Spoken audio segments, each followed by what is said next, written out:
Caribbean Newsline is brought to you by the Barbados Tourism Marketing, Inc.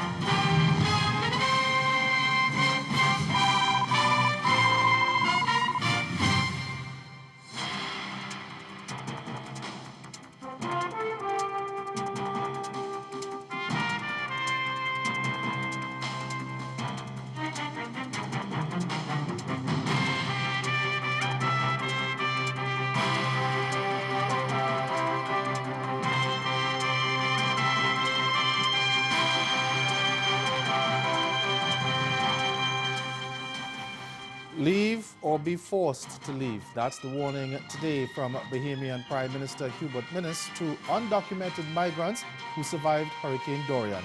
Our top story in Caribbean Newsline for Wednesday, October 2nd. From the CMC News Center in Bridgetown, I'm Ricardo Roberts. Good evening. Thanks for joining us. Minnis delivered the warning in Parliament Wednesday as Parliament met for the first time since the Category 5 hurricane battered Grand Bahama and the Abaco Islands. He said his government will be undertaking mass deportations of illegal immigrants in keeping with the law.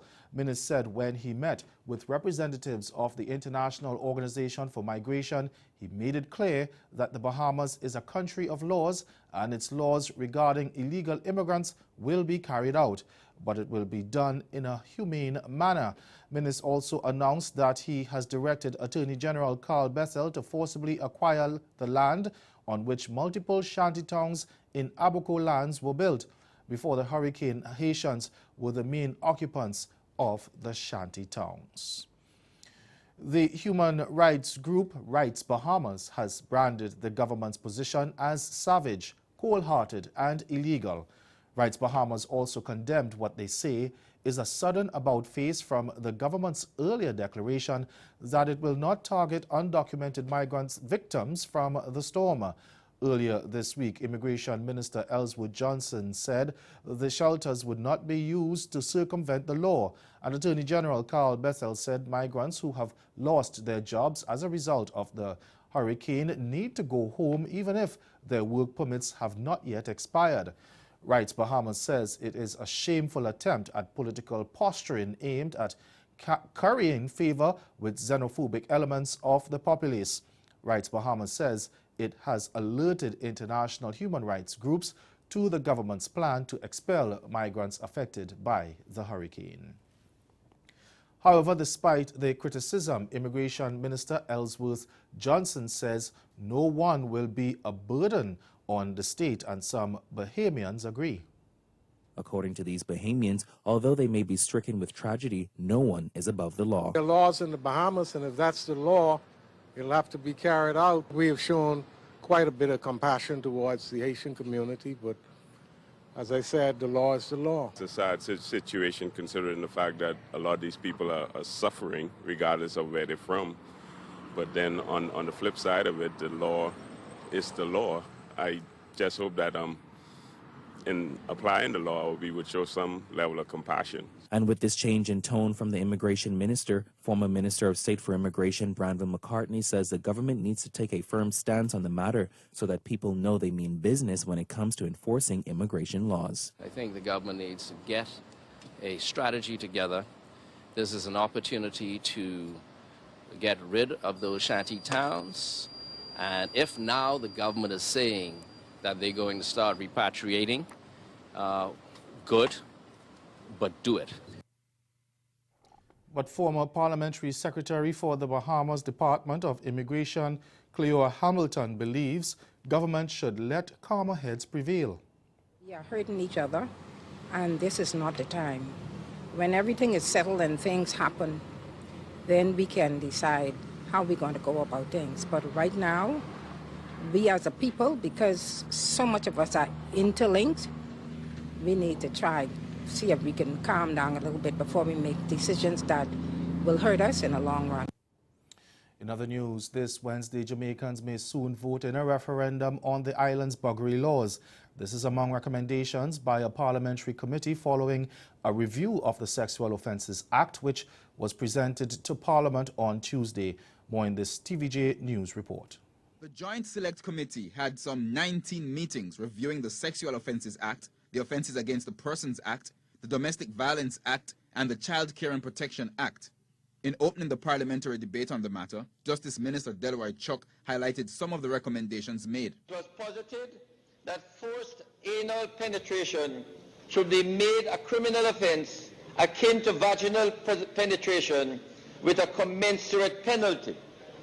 An examination of the legislative authorities revealed, however, that any amendment to that effect could be construed as an implied repeal of the offence of buggery.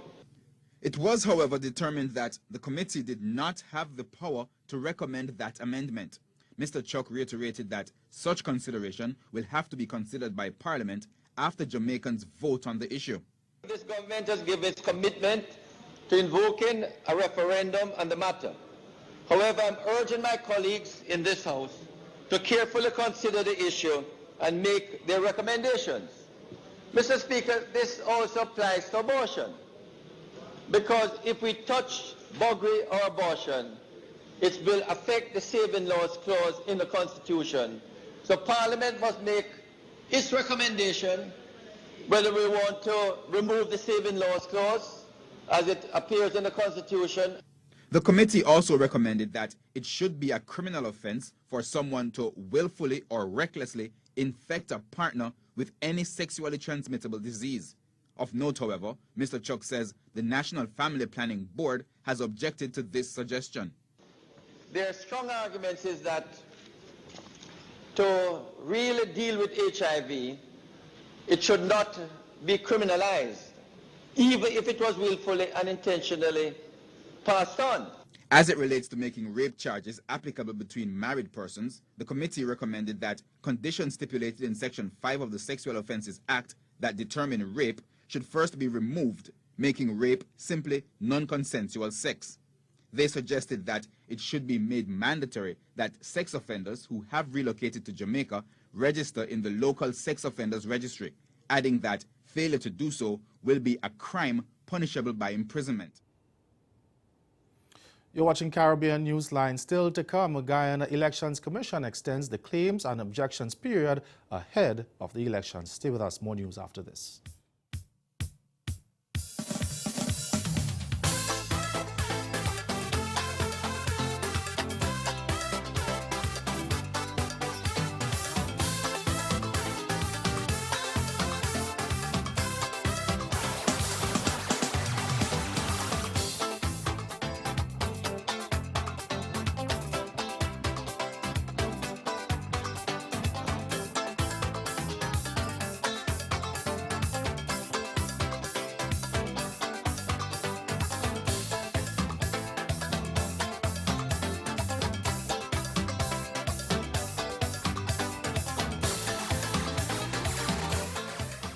We went round Cape Horn, and then there was, the possibility of some options opening up for us to be able to pick up some ground. So I decided to go for it. Turning up and going up past the Falklands, it got a bit busy. There's only been a few times in my life that it's been that rough.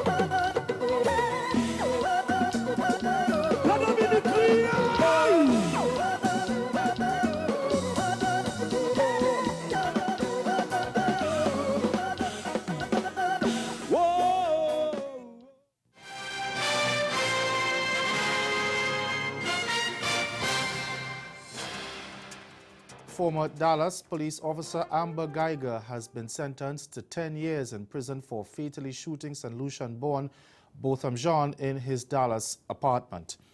A Texas jury on Tuesday found Geiger guilty of murder in Jean's 2018 killing. She had faced between the 5 years and life for the shooting. Now, before the jury made its decision Wednesday, it heard from character witnesses, including Jean's and Geiger's family members. But in a stunning moment before the Geiger headed to prison, Jean's brother, Brant Geiger, said he forgives his brother's killer. I personally want the best for you. And I wasn't gonna ever say this in front of my family or anyone, but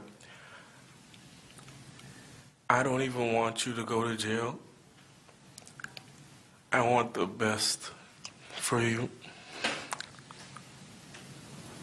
Because I know that's exactly what both of them would want you to do. And the best would be give your life to Christ.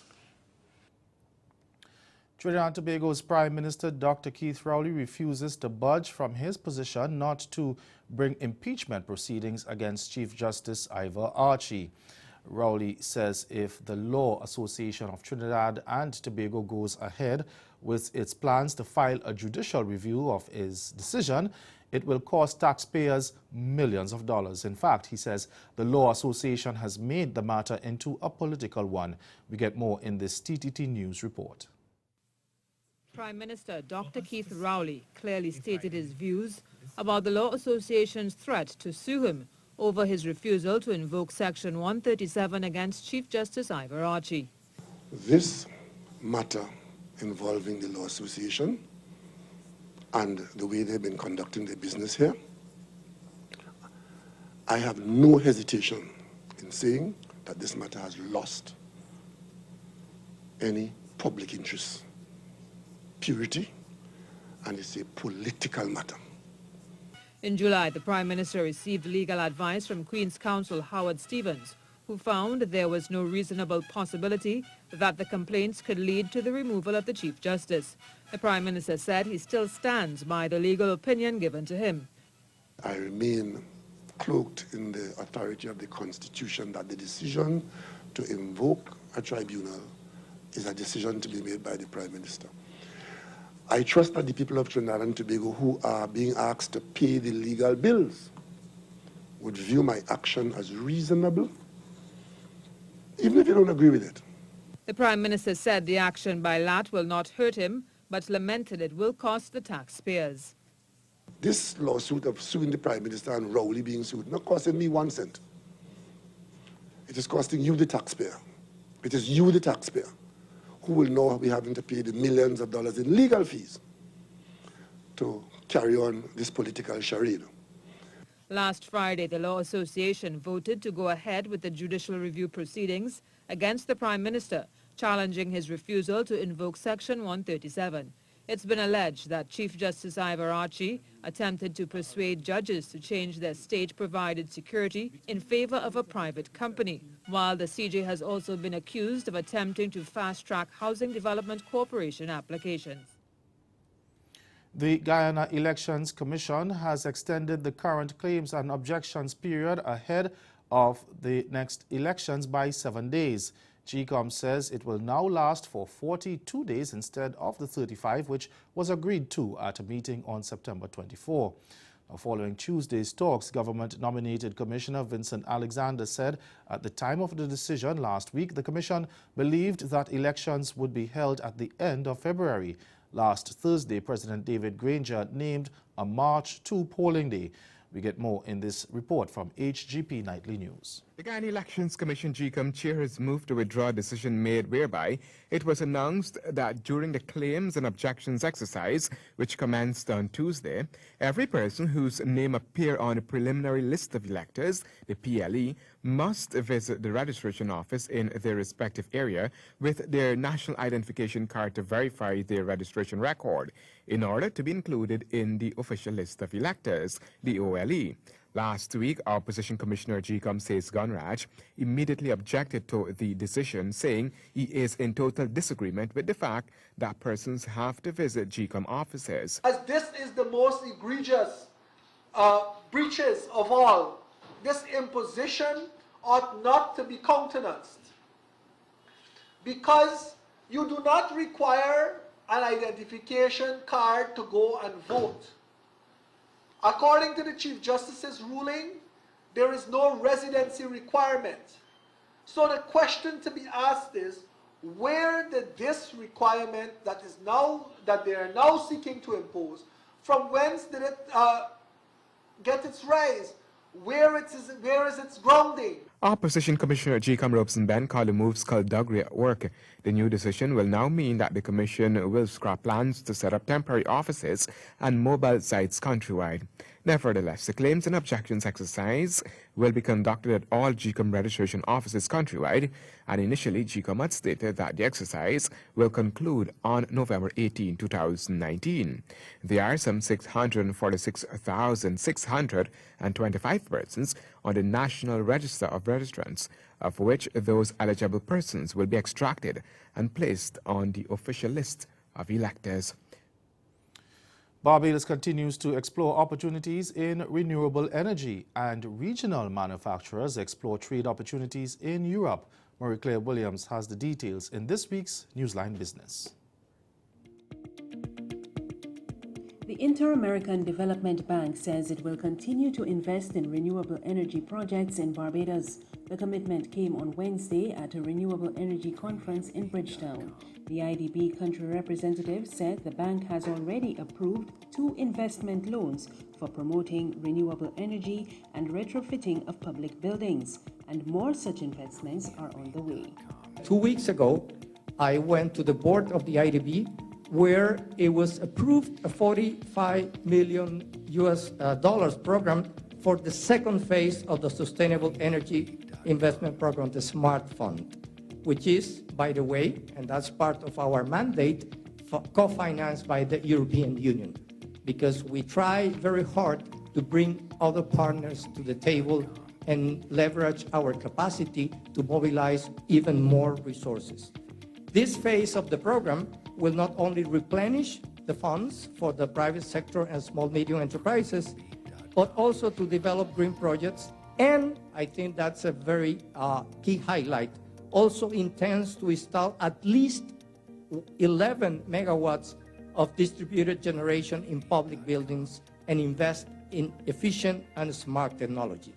100 Caribbean companies and 70 international buyers are participating in the CARIForum EU Business Forum in Frankfurt, Germany. Grenada's Trade Minister Oliver Joseph says the region is exploring opportunities to increase trade and investment with Europe. This is an ideal opportunity for all our buyers and sellers to meet together. We hope coming out from this trade show, we will see improved trade between CARIForum and Europe. Under the EPA, we have negotiated market access, and what we are hoping for during the next 2 days is to see greater market presence in Europe, and we are in the best place in Frankfurt that can promote trade and help the Caribbean develop. Joseph is also hoping that Grenadian manufacturers present will attract the interest of the buyers. When you walk around, you will see all the products that are produced in Grenada, and we are hoping that we can encourage buyers to order these products, because we have excellent quality that meet international standards, and therefore we are willing to trade, and Europe is a good market. Marie-Claire Williams, Newsline Business. And ahead in sport, 3 candidates shortlisted for the post of head coach of the West Indies cricket team. Stay with us. Sport is next. Hi, I'm Brittany Dixon, and you're watching Finding Fit, the show I pair up one client with 2 trainers. Trainer number 1. Oh my gosh. It's about fitness, comedy. You know, I can do this all day, you know. Drama. In future, we cannot be late. Inspirational stories, and so much more. You are going to love it. You can catch Finding Fit prime time this fall on CaribVision.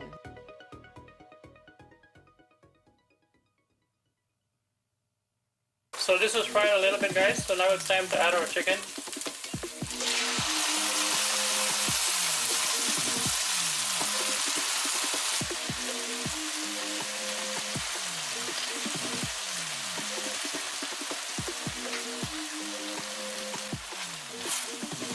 And you're not using a lot of passerip in this recipe.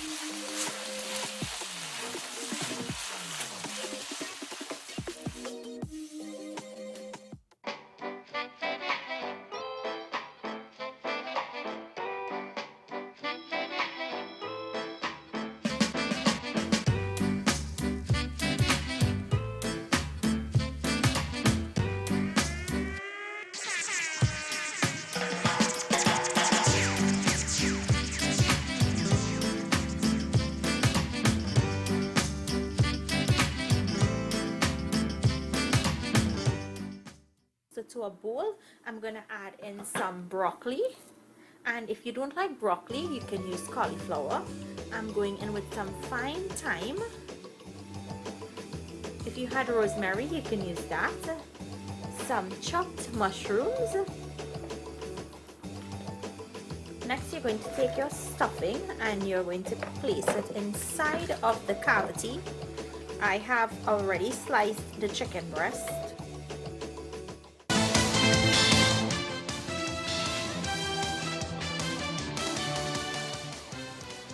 Welcome back. It's now down to 3 candidates shortlisted to take up the top job of head coach of the West Indies cricket team.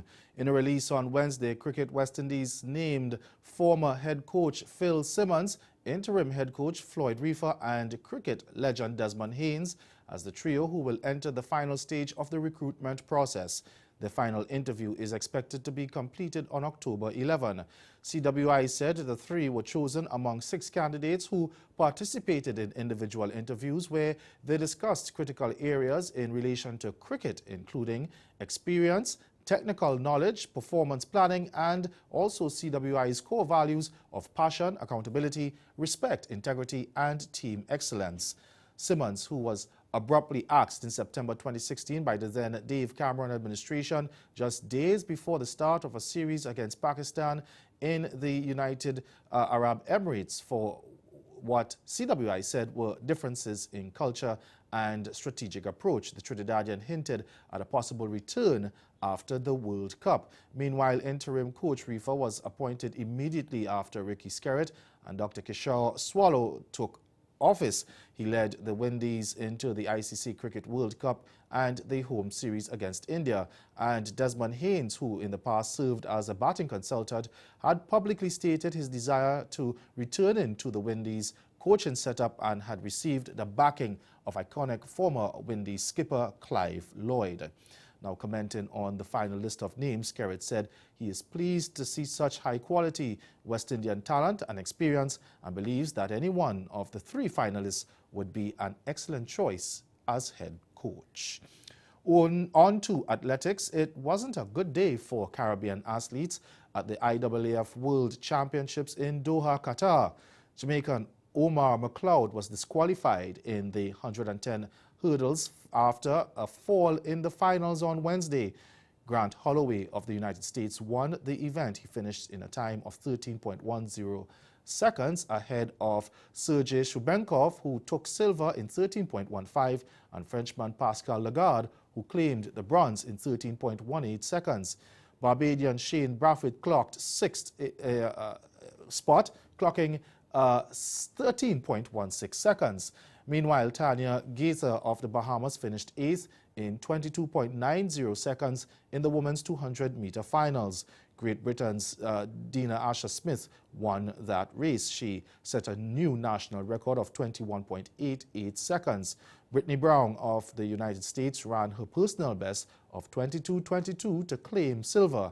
Meanwhile, the quartet of Karani James of Grenada, Trinidad and Tobago's Marshall Cedeno, Jamaica, Damish Gay and Stephen Gardiner of the Bahamas all ran a season's best as they qualified for the finals of the men's 400-meter.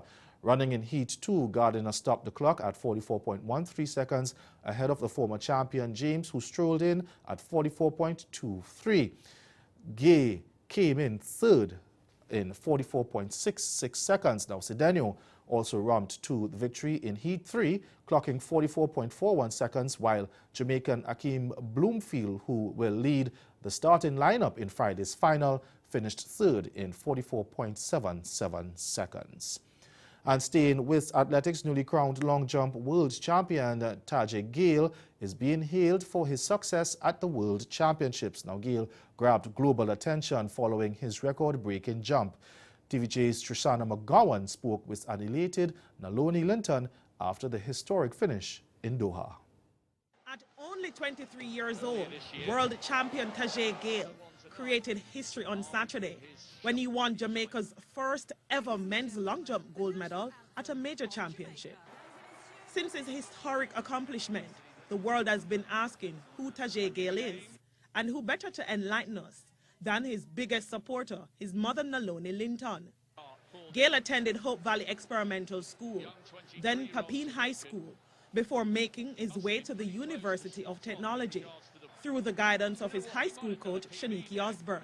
Gale is the youngest of Linton's 3 children, and she was not surprised about his athletic abilities. Tajay Gale grew up, always do some kind of units, always I put the younger children, jump over them head, find him small. Yeah.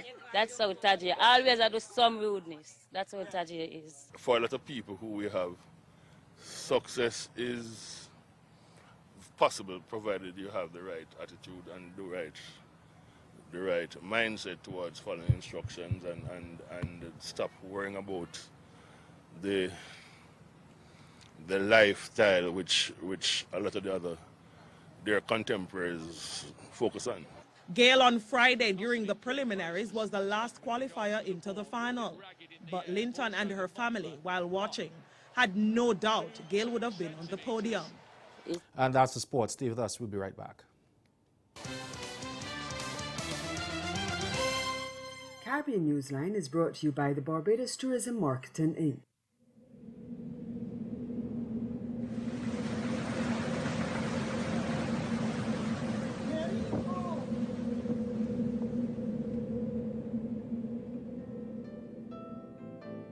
When you think of what we went through with Hurricane Irma, you had to be able to recognize what are the things we need to do to cope with the aftermath.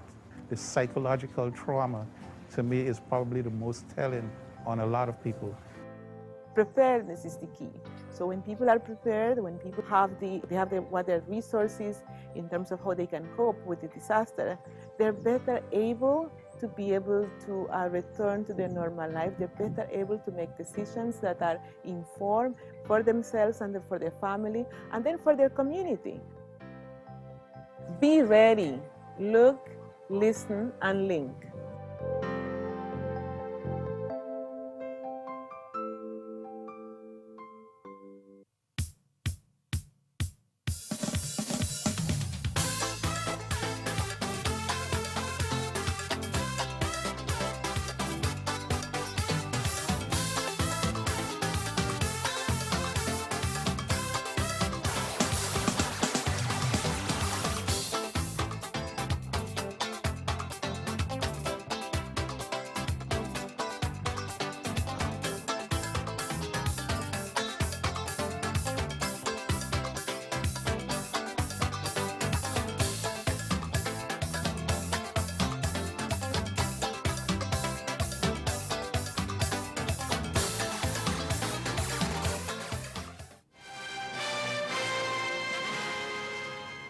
Again, the major developments of this day, Bahamian Prime Minister Dr. Hubert Minnis tells undocumented migrants who survived Hurricane Dorian to leave or be forced out.